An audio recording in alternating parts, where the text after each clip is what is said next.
we have Lynn King from Mira Health. Lynn, Hey, thank you thanks for being for here. having me. Yeah, of course. Appreciate you being here. So I always like to learn a little bit about people with their first jobs. So I'm just going to ask you straight out. What was your first job? At the age of 16, I went to work for a department store, which one would think I'd be selling shoes or women's clothing. I was in the men's department. Interesting. So I learned all about inseams and waists and ties. And telling men what to do? Telling men what to do, and it works real well. But I did that in summers and even through college when I'd come back home, I would work. It was at Belk's, a department store in North Carolina. Oh, that's great. And you must have learned a lot of interpersonal skills, right? And how to I did. maintain conversations. Customer service, because, kids at 16 don't always know that. Maybe some of them do this day and age, but I learned that. I learned the value of $1 because it was kind of nice for me to have my own money. Yes. You learned about and taxes too? I don't know if I did, not then or not. That money comes out. Well, for yes, taxes. I did know that. Yeah. But just also like dedication and responsibilities. I knew what I had to do when I went in and had to do that job. And I kind of navigated myself around where I took on more because I could. What was your next job? Tell me about your job progression. My first real job, I guess you would say a grown-up job, I was at the University of North Carolina, and I interned and did a internship at a nursing home outside of Chapel Hill. And I got called into the office on a Thursday afternoon when I was just volunteering. It came over the sound system. I was like, what? What have I done? Yeah. And they wanted to hire me. And I was finishing college in December. I finished a semester early. And so I stayed and I did that first job for about a year and a half. And the funny thing is, way on down the road when we got to Hilton Head in 1983, in the 2000s, that's when I went to work for Tide Point. I was literally doing kind of the same thing that was my first job. Interesting.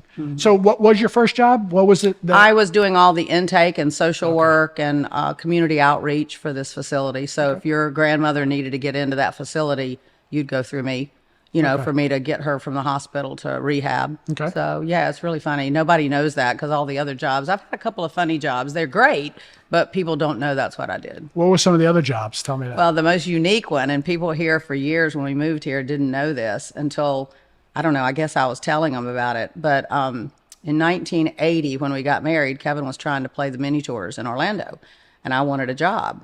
So I actually applied for Kelly services. I was not a secretary. Okay. But so I'd have some work. So we go there for me to do that. And it's this huge Martin Marietta Aerospace, very male dominated, very military, a lot of expats, engineers. So I was really out of place. Yeah. Those are interesting characteristics. Exactly. And it was very male dominated. And so I was assigned to a U.S. Copperhead projectile project that was being prepared for the U.S. Army. And so I was a secretary filling in for somebody.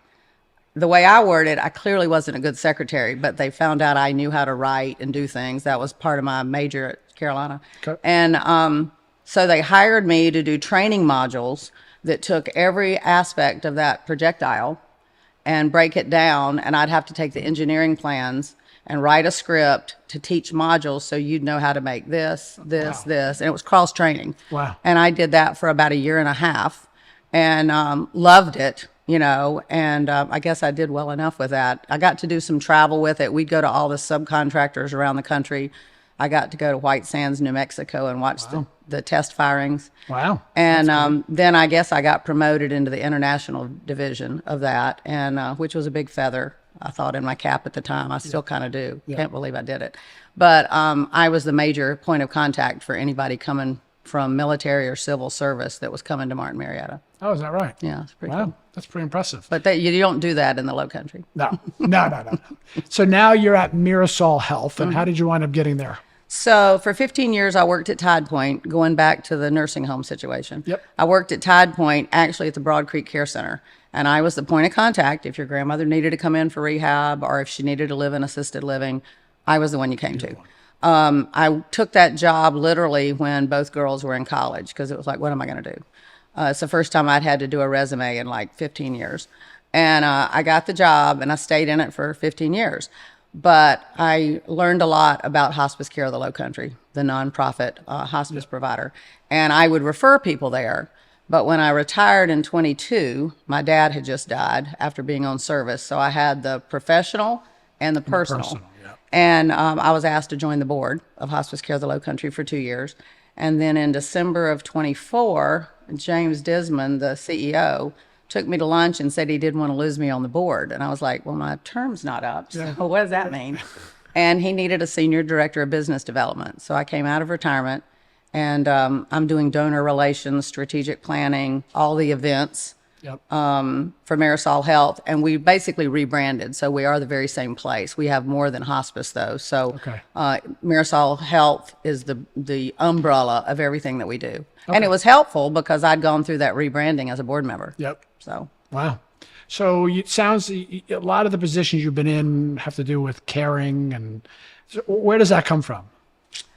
my dad was one of my mentors, and I grew up, he was a Rotarian, you know, he volunteered for Kiwanis, he did all that. And as kids, I'd go to the county fair when he would be volunteering and doing things. He was an elk, you know, as an Elks Club.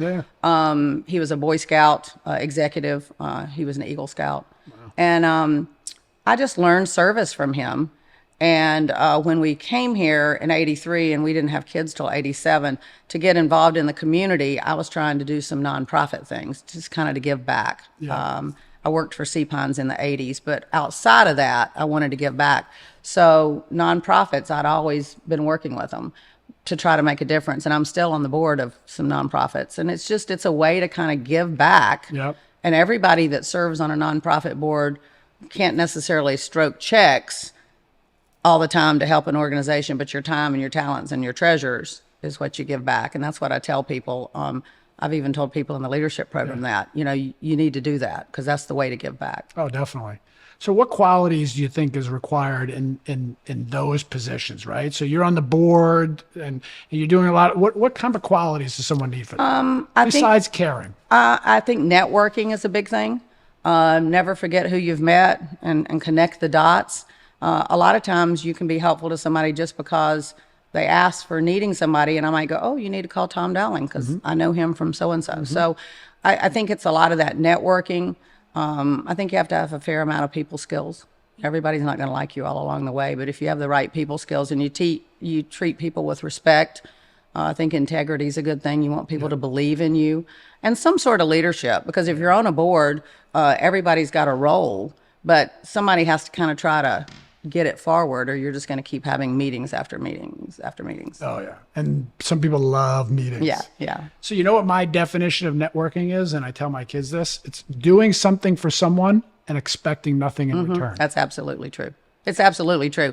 And knowing that what you do is going to make a difference in someone else's life. I'm a Rotarian. I followed my dad into that. I've been with Van Landingham Rotary for, we just talked about it this morning, I think for like 16 years. Wow. And I did that because of my dad, and I knew about it. My brother never became a Rotarian, but I did. And when I was a 2-time president, they were really sweet. I had found this plaque when my dad was the president years before, and I had taken it to Rotary and said, look what I found when they moved to Tide Point. And so that's the plaque they gave me. So I've got my dad's plaque and my plaque. Oh, that's nice. So, but that's service before self. Oh, definitely. You know. And, you know, would you consider, it's a little off the cuff, but would you consider yourself more of an introvert or an extrovert? You answer that. Yeah. I think you're an extrovert. Yeah, I am. There's nothing about introverts. Okay. You know, I kind of laugh because, you know, when you're in a group of people in any kind of setting, a leadership class, or we've been in some strategic planning, and you're trying to do something, and it's like, tell us something that somebody doesn't know about you. And I'll say that I'm very quiet and shy, and that gets a lot of laughs. Yeah, of course. But I've always wanted to get involved. I've always wanted to I have to make myself listen more, because I think extroverts aren't bad, but if you never listen, then you're not going to really be able to forge the relationship that you need to make something happen. Yep. Well, oftentimes your best quality can be your worst quality. It can be your strength and your weakness. Yeah, it's amazing. If you can't figure out how to balance it. And most of the times it is, but like you said, if you can recognize it and then adjust it, then it can be beneficial. But your worst can be your best can be your worst. It's amazing. The other thing I've learned out of what I've done is too, I'm a doer. So we're in a committee together. I know I can do it, but I know that the committee needs to do it. So I have to kind of, it's not really delegating, but it's just kind of like letting everybody do their part. or How hard is that for you? very hard, very hard. Because for the longest time, I'd be the one that did it, Yeah, yeah. And then I'm going, now I'm in a role where I can't do that. I need to. What made you recognize that? I don't know. I guess maybe just maturity and that's being around. interesting. Well, I'll tell you, it's being around Not people that everyone know. does. It's being around people that know more than I do, and recognizing that. So I might have a lot to give, but if you're an expert in it, then why should I be talking? I should be listening to you. Yep. And learning from what you have to say. And so I think that's how I became a better listener, I think. And the leadership program took me that way too, because from the time we're interviewing people that want to come, you're listening to them. Yes, you're asking a question, but you listen to them, and that's how you get to know them. And then you work with them all year, and then you really feel like you forged a relationship with that person. Oh, definitely. Well, and maybe you could explain a little bit more about the leadership program, because that's where we met. I'm a fan. Yeah, I'm a big you fan. and you did a great job, and that's how we know each other. So a just big fan. take a moment to explain the leadership program, So we moved here in '87. I had a chance to do the leadership program in 2007. which is through the chamber. Through the Chamber of Commerce, Hilton Head Island Bluffton Chamber. And I got accepted, like you did. And there's a couple of mandatory classes, but it was our first daughter had gone to Georgia. And I went through the orientation, and then the retreat weekend was the first parent weekend for my oldest daughter. And so I was trying to like make it work, because remember, if you work at it, and I was told the person I'm the chair now. So that chair said, nope, can't do it. And I go, okay, well then I'm out of here. So it took me 7 more years to do it. So I was a graduate in 2014. And a couple of years after that, I got on the board. This is my 3rd time on the board chairing. I'm just passionate about it because I thought I knew everything there was to know about the Lowcountry. And you've heard us say this, it's a master's class on the Lowcountry. And once again, the relationships I've made, the networking I've done. We're here talking because of that. But I'm a big fan of that, because I do think it goes a long way. And once again, we're not teaching you to be a leader. Everybody who comes there is a leader. But I think you learn leadership. Yeah. They're all leaders. Difference. But yeah, you learn leadership. And actually, sometimes it's harder to learn leadership when you're around a bunch of leaders, because everyone naturally wants to lead. Exactly. So when do you step back sometimes? Exactly. And I do think that's probably something else, that doing that for so long and being part of it, watching how different classes do it and how they forge their relationships, I think that's helped me a lot in knowing how to do that. Yeah, so you learn a lot about the community, which is great. And then you also learn about yourself and relationships. So if anyone ever wants to forge good relationships, I think the leadership program. Yeah, I think it's we're in the recruitment phase right now for the class of 2027. This year's class is wrapping up in about a month, as you well know. And so, yeah, I'm just a big fan of it. Good. Yeah, me too. Now, have you had any mentors in business and in life? Well, I mentioned my dad. I do think, whether you call your dad a mentor or not, I look back and know that he was. But Dr. Jane Upshaw. Did you know at the time? I think by the time I got to college, I did. Okay. I think I just enjoyed spending time with him. And, my mom did things too, but he was like in the public. He was in the banking business, but he also got involved in philanthropical things. Okay. And raised money for Gardner-Webb College and other things. And so, here I am raising money, right? The apple doesn't fall too far from By the way, you have to be an extrovert to raise money. I know. Yeah, exactly. But Dr. Jane Upshaw was with the University of South Carolina, Beaufort, and I knew her back when our kids were 7. They're now 38 and 40, so years. And she was the one that was instrumental. I always say Dr. Upshaw built USCB. She was the one that brought Hargrave to the table, went through all the university to try to get it accepted that we could build a campus down here, helped raise the money. And The one on the island? The one in Bluffton. The one in Bluffton, Yeah. okay. And I had she was a math professor at USCB in Beaufort, but I had the privilege, and I do call it that, I had the privilege of working with her on the marketing materials to try to raise that money and navigate all of that. And while I was doing it in the background, I was just learning a great deal about the person that I'd already admired. And I do think and I still get to see her, and I've brought her to the leadership classes to speak because she's been out of the public eye for a while, so some people might not really know her, but she was instrumental in education and higher education in the state of South Carolina. Oh, wow. So what qualities do you think you learned from her?